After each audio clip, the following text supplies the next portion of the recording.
My wife told our friends. She needed a new husband because this one's broken. I told her she's single now. Problem solved. Then I walked out of the restaurant and never looked back. All right, Reddit. Buckle up because this one's a doozy. My wife called me broken furniture in front of 8 people at dinner, and I decided right then and there that she could find herself a new husband since this one was apparently defective. Here's the full story of how I went from doormat to free man in the span of about 3 months. I'm a 37-year-old guy who works as a mechanical engineer at a manufacturing plant in Ohio. Been there for about 12 years now. Worked my way up from entry level to senior engineer. Started right out of college when the economy was garbage, and I was lucky to find anything. Stuck with it because the work was interesting and the company treated me well. Not exactly glamorous stuff, but it pays well, and I'm good at it. I design production systems, troubleshoot equipment failures, optimize workflow efficiency, that kind of thing. The work requires attention to detail and problem-solving skills, which apparently translates to being boring in my personal life. More on that later. I've always been the type of guy who plans ahead. Always have been, probably always will be. Even as a kid, I was the one organizing neighborhood games, making sure everyone knew what time to show up and who was bringing what. My buddies used to joke that I'd have my retirement planned before I turned 30. They weren't wrong. Started a 401k at 23, bought a house at 29, paid off my truck by 32. Some people call it being responsible. My ex-wife called it being predictable, like it was a terminal disease. The house is important to this story, so let me explain. Bought it about 6 years before the divorce, which means 2 full years before I even met Nicole. 3-bedroom place in a decent neighborhood. Nothing fancy but solid construction. Did my research before buying, checked the foundation, looked at comparable sales in the area, inspected every inch of that place before signing anything. Mortgage in my name only, deed in my name only, every payment from my account only. I'd been building equity in that thing since I was 29 years old. By the time Nicole moved in after the wedding, I'd already paid down nearly a third of it. My ex-wife Nicole and I met at a charity event about 7 years ago. She was volunteering at the registration table. I was there because my company sponsored the event and someone had to represent us. First thing I noticed was her laugh. She had this energy about her, you know? Always the center of attention. Always had a story to tell. Always knew how to work a room. I thought we balanced each other out. She brought spontaneity to my structured life. I brought stability to her chaotic one. Classic opposites attract situation that worked great until it didn't. We dated for 2 years before getting married. Nice ceremony, nothing crazy extravagant. About 80 people, backyard reception at her parents' place, food catered by this local BBQ joint everyone loved. Her family seemed to like me well enough. Her dad appreciated that I had a steady job and could actually change a tire without calling roadside assistance. Her mom thought I was polite and well-mannered. The kind of guy you'd want your daughter to marry, apparently. Nicole moved into my house after the wedding and immediately started redecorating, which was fine. Her taste was better than mine anyway, and the place needed a woman's touch. She painted the living room this warm gray color that actually looked good, bought new throw pillows for the couch, hung art on walls that had been bare since I moved in, made it feel like a home instead of just a place where I slept and ate. The first few years were good, really good actually. We'd do date nights every Friday, take weekend trips to different cities, host dinner parties for our friends. Nicole worked part-time at this boutique downtown, selling overpriced clothes to rich housewives. She said full-time work was too stressful, and since I made enough to cover everything, why should she burn herself out? I didn't push it. Made sense at the time. Happy wife, happy life, right? I covered the mortgage, utilities, groceries, car insurance, health insurance, everything. Her paycheck went to her personal spending. Clothes, nails, hair appointments, lunches with friends. I figured that's what partnership meant.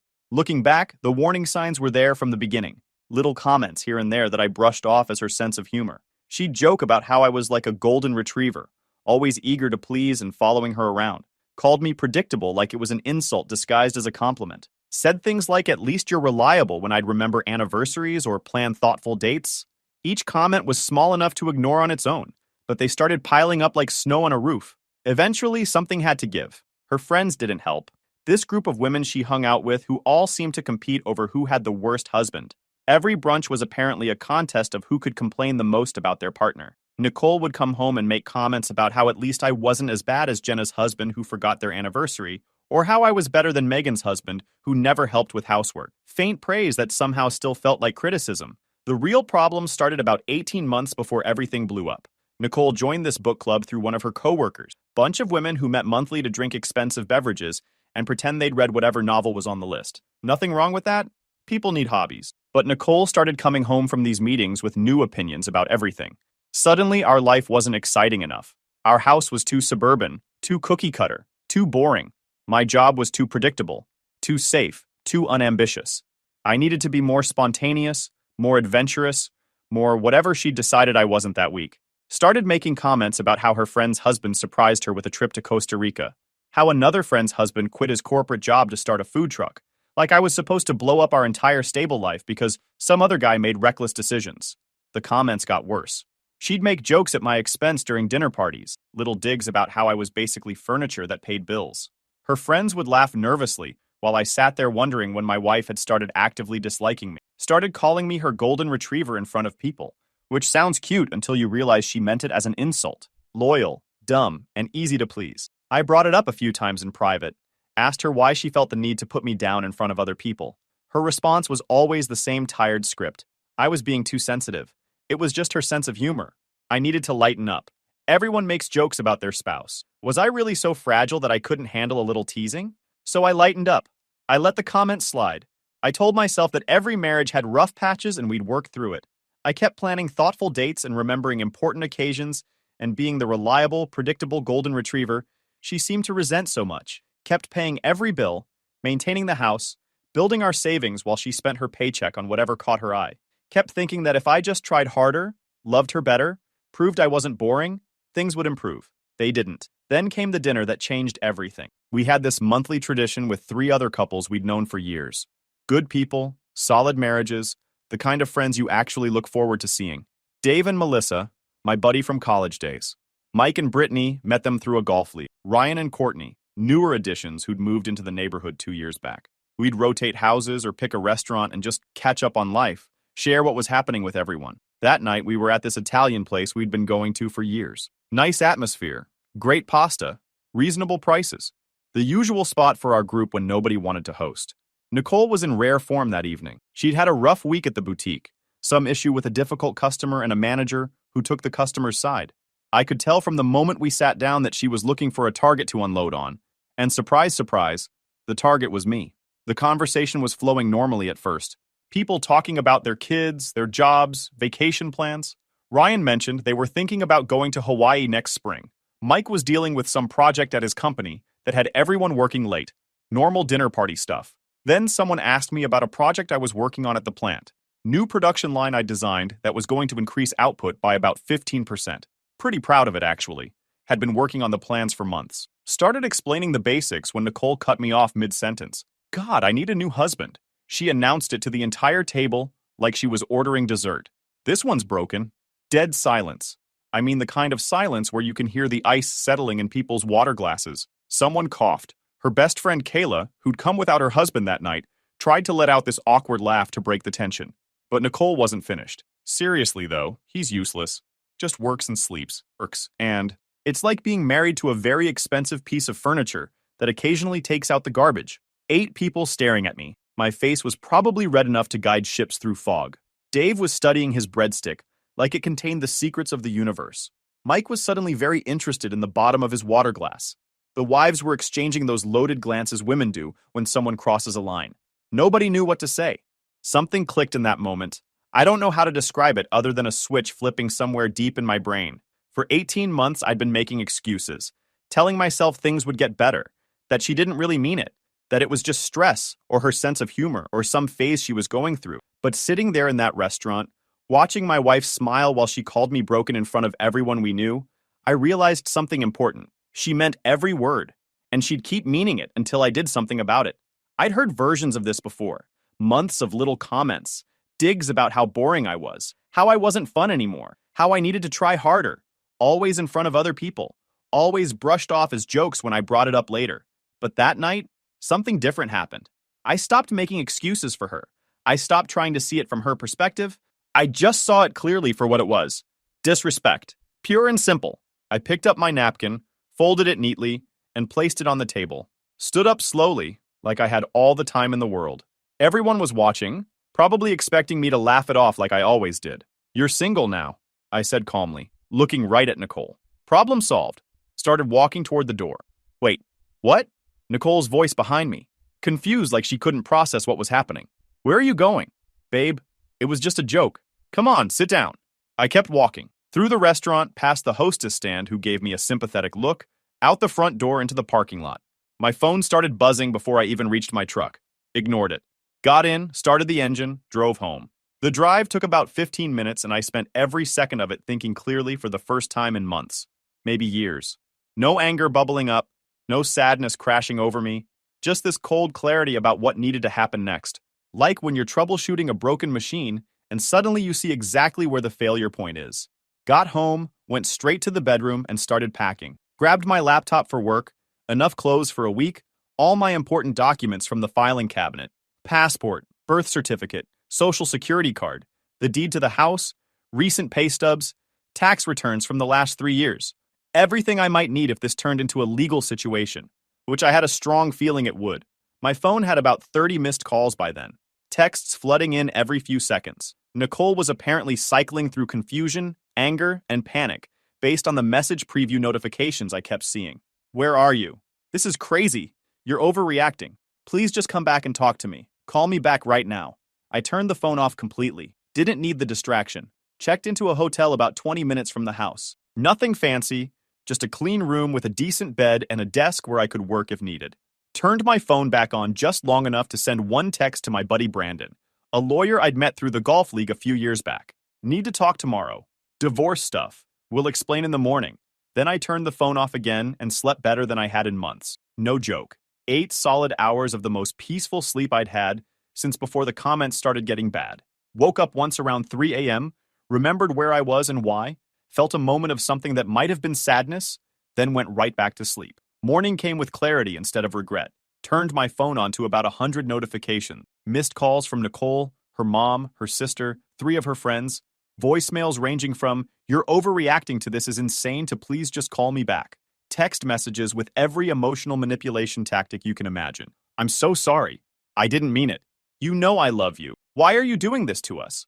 Deleted them all without listening or reading beyond the previews. Blocked Nicole's number. Then I called Brandon. He picked up on the second ring, which told me he'd been expecting the call after my cryptic text last night. What happened? My wife's been publicly disrespecting me for months. Last night she called me broken furniture in front of 8 people. I'm done. Long pause. You sure about this? Divorce is a big step. A lot of marriages go through rough patches and come out stronger. Never been more sure of anything in my life. We talked logistics for about an hour. Turns out my situation was cleaner than most. House in my name. Bought 2 years before I even met Nicole. Mortgage in my name. Always paid from my account. Separate bank accounts since day one because Nicole insisted she wanted financial independence. Her car in her name, mine in mine. No kids, thank God. The only real asset we shared was the marriage itself, and I was ready to dissolve that as quickly as legally possible. Brandon said he could have papers ready within a few days. Explained the process, the timeline, what I should expect. Told me to document everything from this point forward. Every communication, every interaction, save texts, screenshot social media posts, write down any conversations with dates and times. I told him to make it happen. Found a corporate apartment that same day. Month-to-month lease, fully furnished, quiet complex about 10 minutes from my job. Nothing fancy but clean and private. Signed the paperwork, moved in my bag, set up my laptop on the little desk in the corner. Felt strange being alone after 5 years of marriage, but also freeing. Nobody to impress. Nobody to disappoint. Just me and my choices. The divorce papers were served to Nicole at her job 3 days later. Brandon said serving at work wasn't the nicest move, but I didn't owe her nice anymore. She was working at the boutique when the process server walked in, probably expecting a delivery. I heard later that she made quite a scene, crying and yelling about how unfair it was, how I was humiliating her. The other employees had to calm her down. Her manager sent her home early. Part of me felt a small twinge about that, but then I remembered the look on her face when she called me broken, and the feeling passed. My phone exploded again, this time from different numbers.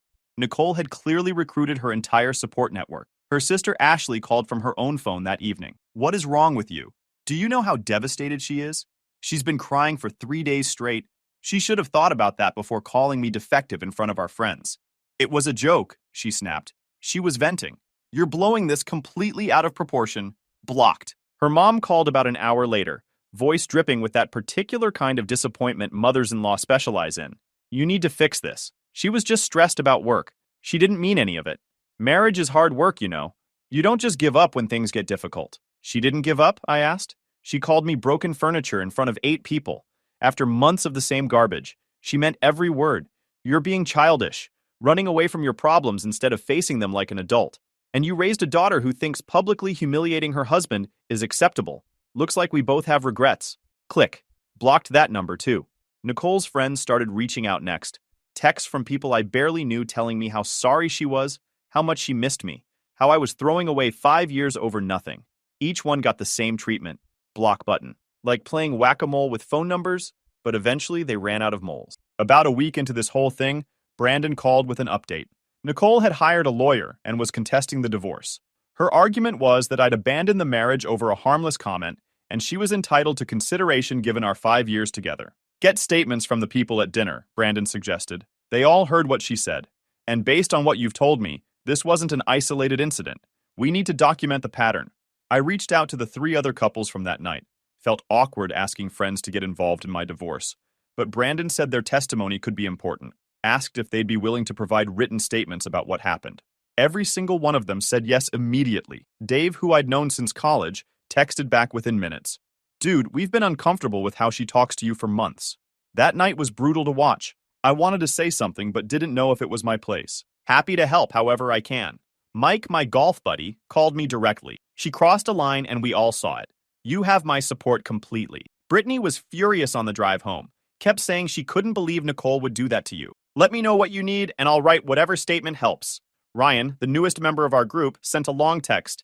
I've only known you guys for 2 years, but even I could tell something was wrong with how she treated you. What she said was completely out of line. Courtney and I talked about it that night. Both agreed you deserved better. I'll write whatever statement you need. Sent everything to Brandon. Felt good knowing I wasn't crazy. That other people had noticed the disrespect too. Sometimes when you're in a bad situation long enough, you start to wonder if you're the problem. Then Nicole started getting creative with her revenge tactic. First incident.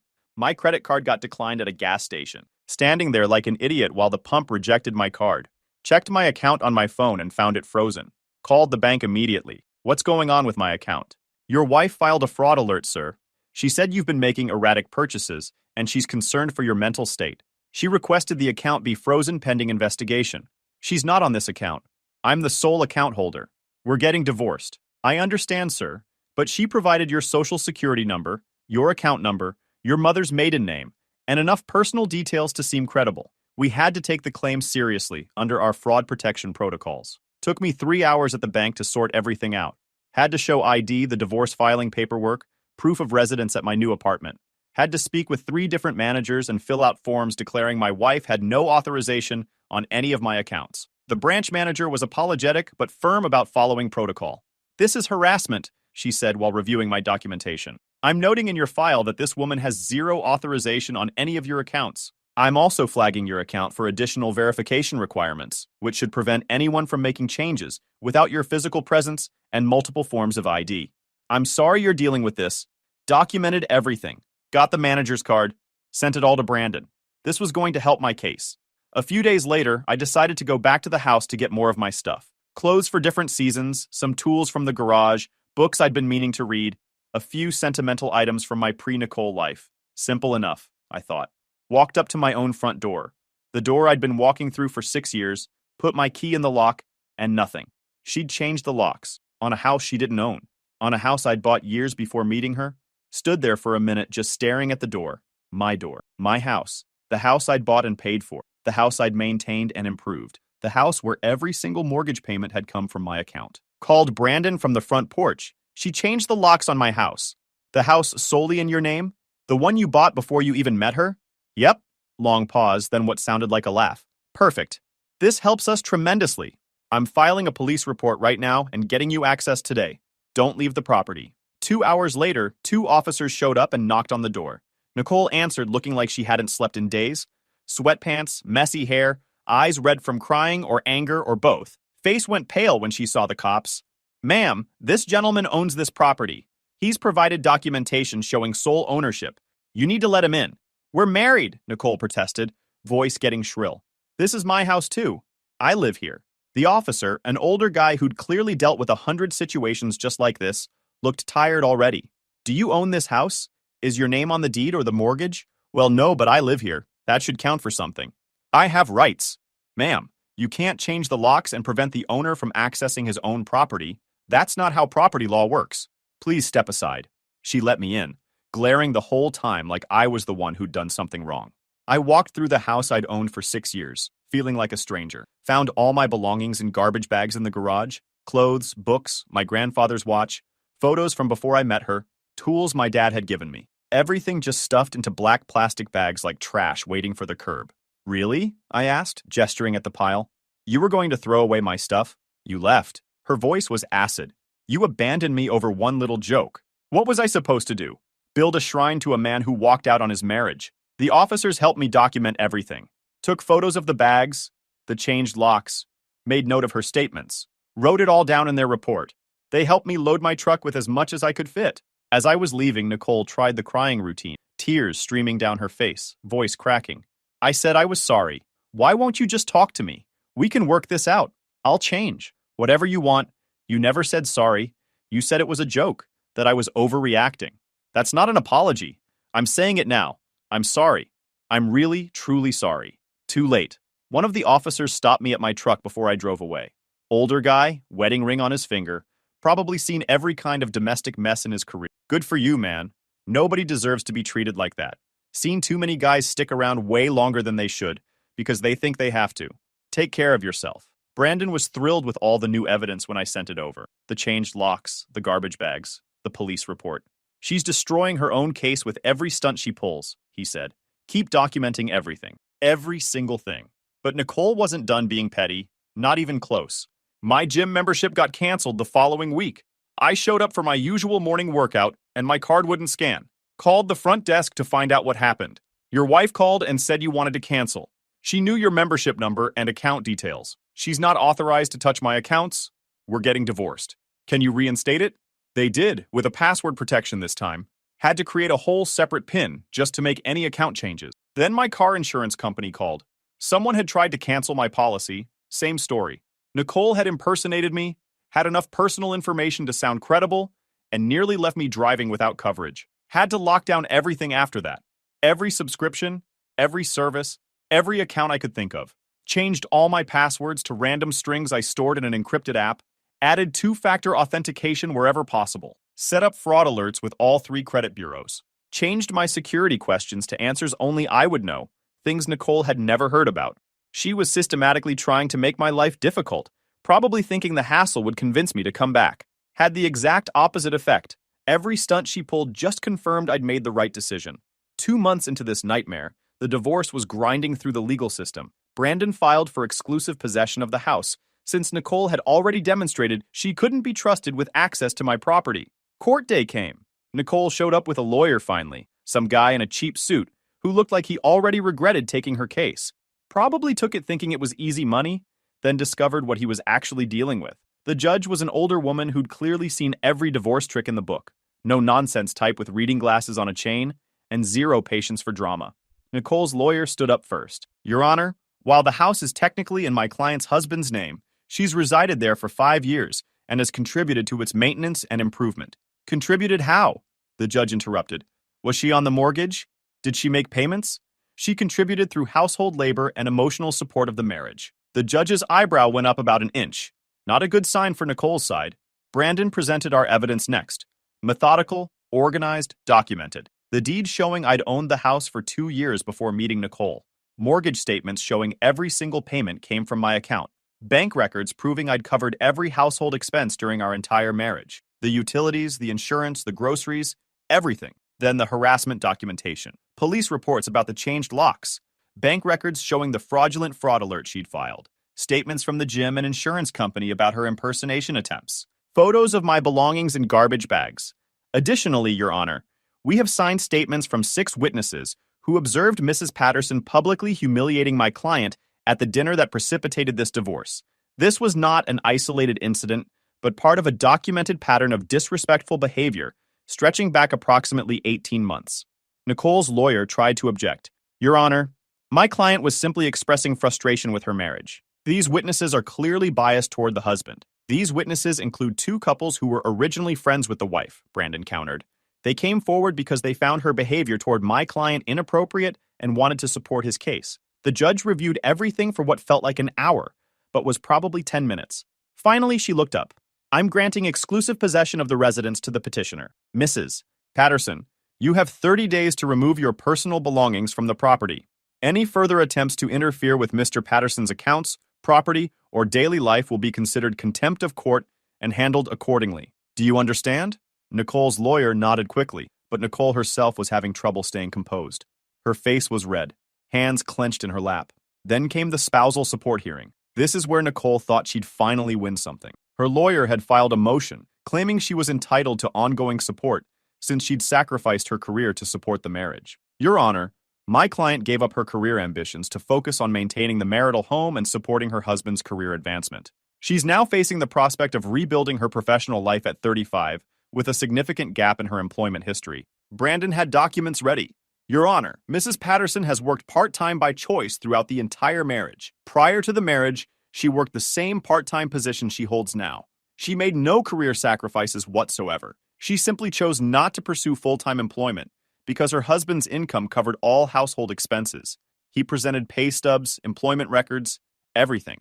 5 years of Nicole working 20 hours a week at a boutique, taking home a modest paycheck that went entirely toward her personal spending while I covered every single bill. My client isn't seeking excessive support, her lawyer argued, just enough to maintain her standard of living while she transitions to independence. The judge reviewed the documents carefully. I see no evidence of career sacrifice. I see evidence of someone who chose not to work full-time while being fully supported by her spouse. Motion denied. That's when Nicole completely lost it. You're all against me. She was practically screaming. He's lying about everything. I gave that man the best years of my life, and he just walked out because of one little joke. One joke. Mrs. Patterson, if you don't compose yourself immediately, I'll hold you in contempt. She didn't compose herself. Security had to remove her from the courtroom while she kept yelling about how unfair everything was, how the system was rigged, how I'd somehow manipulated everyone. Her lawyer approached the bench after she was gone. Your Honor, I'm withdrawing from this case. Smart move. A week later, Nicole was representing herself, filing motions that read like they were written during emotional breakdowns, rambling paragraphs about how she'd been a good wife, how I was vindictive, how she deserved compensation for her time and effort. All denied. Every single one. The final divorce hearing came 3 months after that restaurant dinner. Nicole showed up alone, looking like she'd aged 10 years. No lawyer, no friends in the gallery, just her against the legal system she'd tried to manipulate. Final judgment, she got nothing. 0. No spousal support because she'd never sacrificed anything. No claim to the house because she'd never owned any part of it. No share of my retirement because we hadn't been married long enough and she'd contributed nothing to it. Just her car, which had always been in her name, and whatever personal belongings she'd already taken from the house. The judge's final words. I see no grounds for any of your claims, Mrs. Patterson. The property belonged to your husband before the marriage. He bore all financial responsibility throughout. Your conduct since separation has been harassing and entitled. You're fortunate he hasn't filed a countersuit for harassment. Divorce granted, she tried to appeal. Filed the paperwork herself, since no lawyer in town would touch her case after word got around about her courtroom meltdown. Appeal denied in record time. No new evidence presented, no errors in original judgment, decision stands. Heard through the grapevine that she moved in with her mom after the divorce. Got a full-time waitressing job. First full-time job she'd had in years. Apparently tells everyone who'll listen that I stole her home and left her with nothing. One of our mutual friends finally confronted her about it. He didn't steal anything, Courtney told her. It was his house, his money. You treated him like garbage for months and he left. That's not theft. That's consequences. Nicole apparently just cried and said everyone was against her. Courtney stopped talking to her after that. Kayla, Nicole's best friend from that dinner night, actually reached out to me a few months after everything settled. I owe you an apology, she said. We all knew she was treating you badly. We just thought it was your dynamic, that you were okay with it. Then seeing how she acted after you left, all the lies and the entitlement, I'm sorry we didn't speak up sooner. Not your job to fix my marriage. Still, you made the right call. She's been spiraling ever since. Blaming everyone but herself. Lost most of her friend group over it. Not my problem anymore. Life moves on. That's the thing nobody tells you about divorce. It's not the end of the world, just the end of one chapter. I moved back into my house after the 30-day period, and Nicole had cleared out her stuff. Place felt different. Empty in some ways, but also lighter. Like a weight had been lifted that I didn't even know I was carrying. Redecorated everything. New furniture, new paint, new energy. Got rid of every reminder of her. The decorations she'd picked out, the art she'd hung on the walls, the throw pillows she'd insisted we needed. Made the space mine for the first time since she'd moved in. Painted the living room a color I actually chose. Hung pictures I actually liked. Felt good. Work was going great. Got promoted about 2 months after the divorce finalized. My boss pulled me aside one day and said I seemed different. More focused, more confident, better at handling pressure. Whatever changed, keep it up, he said. You're doing the best work I've seen from you in years.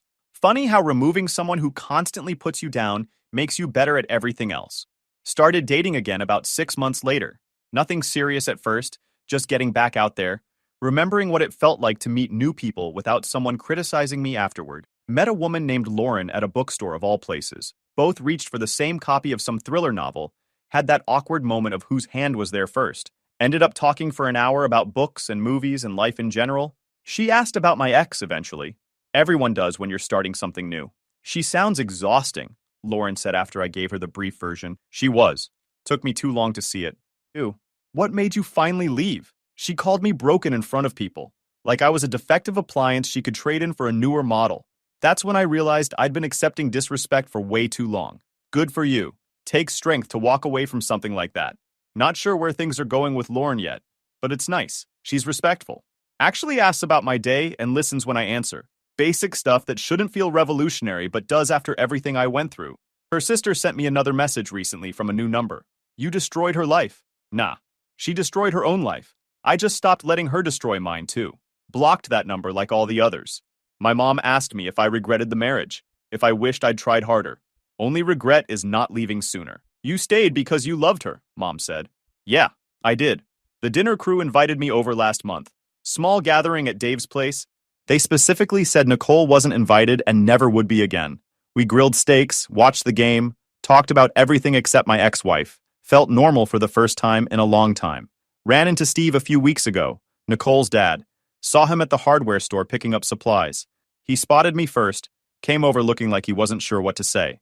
I want you to know, he started. None of us knew how bad it had gotten. Nicole always made it sound like you two were having normal couple stuff. We didn't know she was treating you like that. Told him it wasn't his fault. You were good to her, he said. Better than she deserved, apparently. I'm sorry it ended the way it did. We shook hands and went our separate ways. Last week I got a text from an unknown number. Recognized the area code as Nicole's mom's. Thought about blocking it immediately, but curiosity got me. It was Nicole. Using her mom's phone since I'd blocked everything else. I know you probably won't read this, but I wanted you to know I'm working on myself. I know I messed up everything, and I'm not asking for another chance. I just wanted to say I'm sorry. For real this time. For everything. Didn't respond. Deleted the message and blocked the number. 2 days later, Lauren and I were at that same Italian restaurant, the one where everything went down. She'd picked it randomly off some review app. Had no idea about the history. I almost suggested somewhere else, then decided against it. Sat at a different table than that night. Better view, actually. Lauren was telling me about her sister's new baby, showing me pictures on her phone. Waitress came by, took our order, brought bread. Normal evening. Good food. Good company. Halfway through dinner, Lauren looked up and asked if everything was okay. Said I seemed distracted. This is actually the place where my marriage ended, I told her. Didn't plan on coming back here, but here we are. She reached across the table and squeezed my hand. We can leave if you want. Nah, food's too good. She laughed. We finished dinner, split a dessert, argued over the check like we always do. I won. Walked out of that restaurant holding her hand. Same door I'd walked out of alone 8 months